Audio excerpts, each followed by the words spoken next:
যাই হোক, তুমি ওই ছেলেকে বলো নাই তো আমরা ওকে ব্যবহার করব? মানে ওকে আমাদের আসল প্ল্যান বলো নাই তো? ও যাতে না জানতে পারে এইসব। যখনই অভিজিৎ আমাকে প্রপোজ করবে তখন আমরা ওকে সত্যতা বলে মাপ চেয়ে নিব।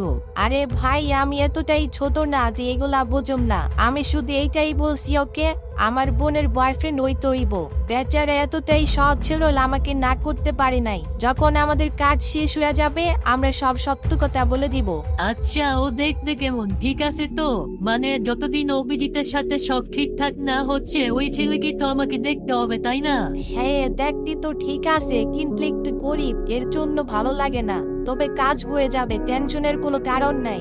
এরপর তারা দুইজন টি ক্যাফের ভিতরে প্রবেশ করতে থাকে। আর এইদিকে সেখানে প্রিমিস আগেই বসে বসে লেমন জুস খাচ্ছিল। প্রিমিসের মনে হচ্ছিল ভূমিকার কথায় রাজি হয়ে সে এখানে এসে নিজের পায়ে নিজেই কুড়াল মেরেছে। আর ঠিক তখনই সেখানে তার পিছন থেকে একটি আওয়াজ আসে। আরে এখানে আমার বোন আইসা পড়ছে, আর তোমার এখনো জুস খাওয়া হয় নাই?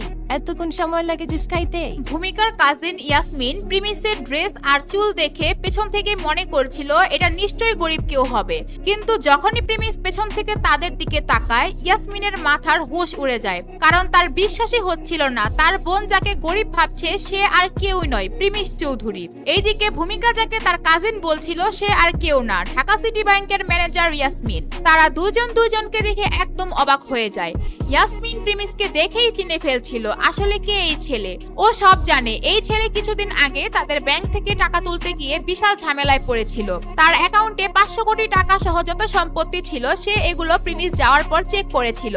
ইয়াসমিনের সামনে এখন এত বড়লোক একজন মানুষ বসে আছে, সে ভাবছে তার সাথে সে কেমন আচরণ করবে। এই তুমি কি দেখতেছো না আমার বোন এইখানে দাঁড়ায় রইছে? তুমি এখনো ওকে বুঝতে দিচ্ছ না?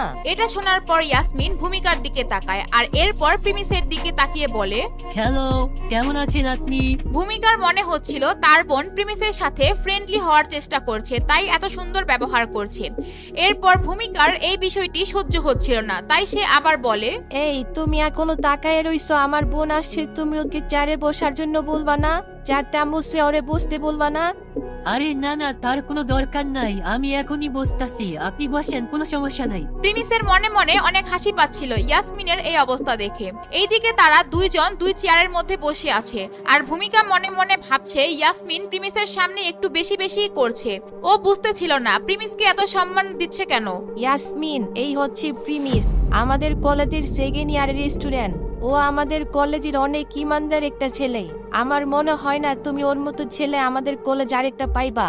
এরপর যখন ভূমিকা কিছু খাওয়ার জন্য অর্ডার করবে কিন্তু সে আশেপাশে কোনো ওয়েটার দেখছিল না, তাই সে প্রিমিসকে বলে, আরে প্রিমিস, তুমি এই দিক ওই দিক কি দেখতেছো? যাও ওদেরকে এখানে আসো। দেখতেছো না আমরা দুজন কতক্ষণ ধরে বসে আছি? এটা শুনে প্রিমিস যখনই উঠতে যাবে ঠিক তখনই ইয়াসমিন তাকে বলে, আরে আরে আপনি থামেন, আপনার যাওয়া লাগবে না, আমি যাচ্ছি, আপনি বসেন। ইয়াসমিন ভূমিকার কাহিনী কিছুই বুঝতেছিল না। ভূমিকা প্রিমিসের সাথে এমন ভাবে কথা বলছে কেন?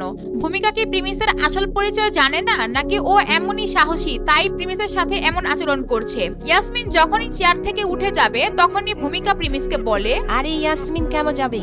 দেখতেছো না আমরা দুজন মেয়ে মানুষ? যাও এখনই যাও, ওইদেরকে এখানে আসো।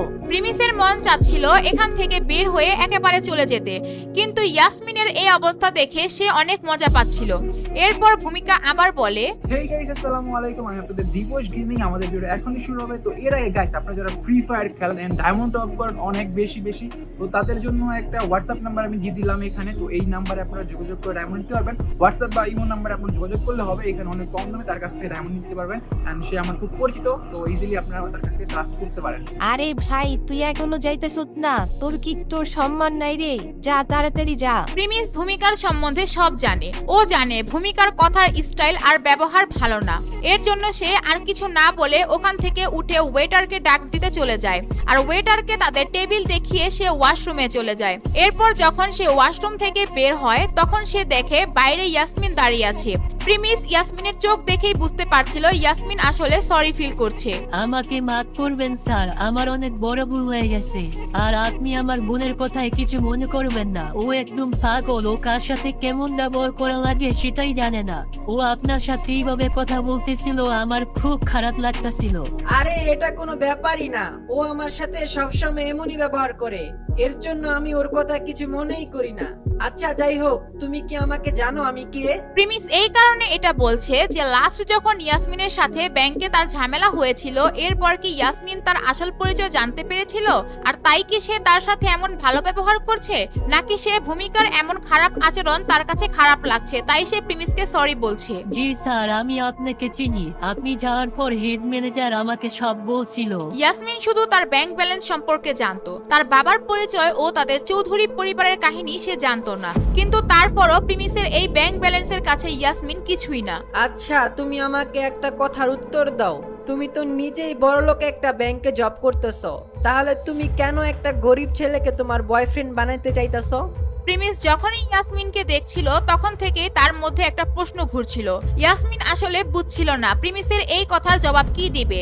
যদি সে প্রিমিসকে তাদের প্ল্যানের কথা বলে দেয় তাহলে প্রিমিস এখানেই সব শেষ করে দিবে। প্রিমিস অভিজিতের চেয়ে কয়েকশো গুণ বড়লোক ছিল, তাই সে ভাবছিল সে যদি অভিজিতের জায়গায় প্রিমিসকে ফাঁসাতে পারে তাহলে ওর লাইফ সেট হয়ে যাবে। তাই সে এগুলা ভেবে প্রিমিসকে বলে, শেষবার যখন আপনার সাথে দেখা হয়েছিল, আপনারা দেখা আমি অনেক উল্টাপাল্টা ভাবছিলাম। এরপর আমার অনেক জিদ হয়েছিল, আমি নিজেকে অনেক বড়লোক ভাবতাম। আমার মধ্যে হিউম্যানিটি বলতে কিছুই ছিল না। এর জন্য ভাবছি আমি নিজেকে ঠিক করার জন্য গরিব একটা ছেলের সাথে রিলেশন করব, আর পরে সব ঠিকঠাক থাকলে আমি তাকে বিয়ে করব। ইয়াসমিনের কথা বলার মধ্যে অনেক স্যাডনেস ছিল। সে ইমোশনাল হয়ে প্রিমিসকে বোঝানো আর বিশ্বাস করানোর চেষ্টা করছিল, কিন্তু প্রিমিস তো তাকে নিয়ে অন্য কিছু ভাবছিল, তাকে সন্দেহ করছিল সে অভিনয় করছে কিনা। আর ঠিক তখনই, স্যার আমি সত্য কথা বলতেছি, আমি আপনার সাথে মিথ্যা কথা বলতেছি না। আমি আপনাকে এগুলা কসম খেয়ে বলতে পারবো, আমি যা বলতেছি সব সত্য কথা। আচ্ছা ঠিক আছে বুঝলাম, কিন্তু আমি এখানে আপনাকে কোনো হেল্প করতে পারবো না, আর তুমি তো আমার আসল পরিচয় জানো, তো এর জন্য আমার মনে হয় না আমি তোমার জন্য পারফেক্ট। প্রিমিস তার মাথা থেকে এটা সরাতে পারছিল না যে ইয়াসমিন তাকে সব সত্য কথা বলছে। তার মনে হচ্ছিল ইয়াসমিন তাকে ধোঁকা দিচ্ছে। এর জন্য সে ভাবছিল ওকে যেভাবেই হোক দূর করতে হবে, কিন্তু এই দিকে ইয়াসমিনও এত সুন্দর একটা চান্স কোনোভাবেই ছাড়তে রাজি না, তাই সে প্রিমিসকে যে কোনো ভাবেই হোক হাতছাড়া করতে চাচ্ছে না। স্যার এটার আরেকটা রিজন আছে। আসলে আমার ফ্যামিলি আমার জন্য ভালো একটা ছেলে দেখছে, ওর নাম অভিজিৎ। আমার ওই ছেলেকে একটু পছন্দ না, আর ওর পরিবার আর আমার পরিবার এটার পিছনে পড়ে আছে, আর আমি এটার পিছন ছুটানোর জন্য ভ্যালিড কোনো রিজন পাচ্ছি না যাতে আমি ওকে আমার পিছন থেকে ছুটাতে পারি। স্যার এই সমস্যার মধ্যে আপনি কি আমাকে হেল্প করবেন প্লিজ স্যার, প্লিজ। ইয়াসমিন প্রিমিসের হাত জোর করে রিকোয়েস্ট করছিল। কিছুক্ষণ আগেও ইয়াসমিন ভাবছিল এমন কি করলে অভিজিৎ তাকে খুব তাড়াতাড়ি প্রপোজ করবে, আর যখন ও জানতে পারলো তার সামনে প্রিমিস আছে আর প্রিমিস অভিজিতের চাইতে অনেক অনেক গুণ বড়লোক, তখন সে অভিজিতের কথা চিন্তা বাদ দিয়ে প্রিমিসের কথা ভাবা শুরু করলো। স্যার আমার কথা বোঝার চেষ্টা করেন, আমার কাছে অন্য কোনো রাস্তা নাই। আমি জানি আপনি খুব কেয়ারিং একজন মানুষ, আর আপনি মানুষকে অনেক হেল্প করেন। এর জন্য প্লিজ স্যার আমাকে সাহায্য করেন। ইয়াসমিনের এই অ্যাক্টিং দেখার পর প্রিমিস কি গলে যাবে, নাকি সে এগুলো না মেনে সেখান থেকে সরাসরি চলে যাবে? ইয়াসমিন তো প্রিমিসের আসল পরিচয় সব জানে, তাহলে কি ইয়াসমিন এগুলো ভূমিকাকে সব বলে দিবে?